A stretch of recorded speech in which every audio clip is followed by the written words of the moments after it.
Abang balik di Cawati. Oh, ni hari...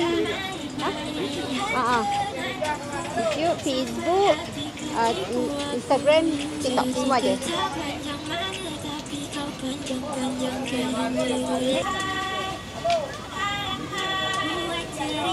Abang balik biasa berapa bang harga? RM2. So boleh add on topping lah. Ada topping apa kat sini? Macam-macam ada. Kat belakang tu banyak list dia. Okey.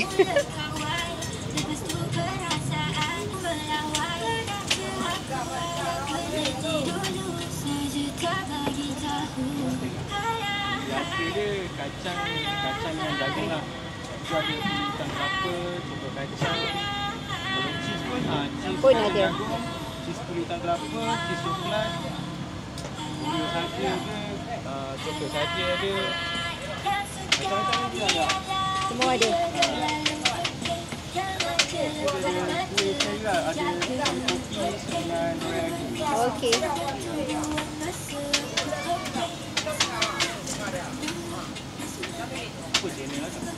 Makan apa hari ni?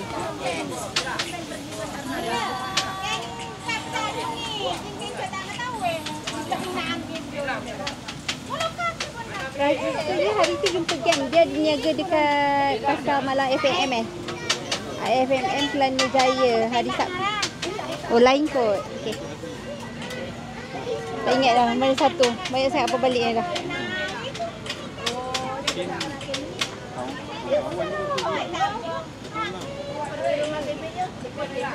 Ataupun salah ingat nama.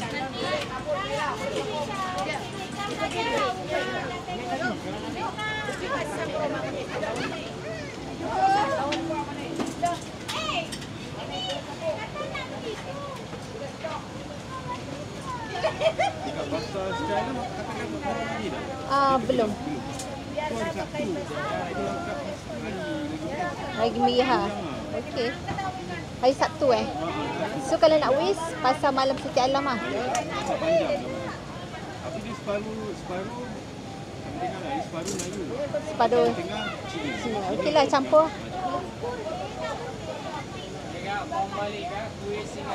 Hari Sabtu awak kat sana lah hari Sabtu. Oh, gila-gila lah. Oh, banyak kacang, banyak jagung. Sabtu saya dekat Meru besar juga. Biasa je. So better pergi Siti Alam Dah berapa lama berniaga ni? Saya baru juga. Jadi okey lah. Okey, lama okey. Resepi turun-temurun lah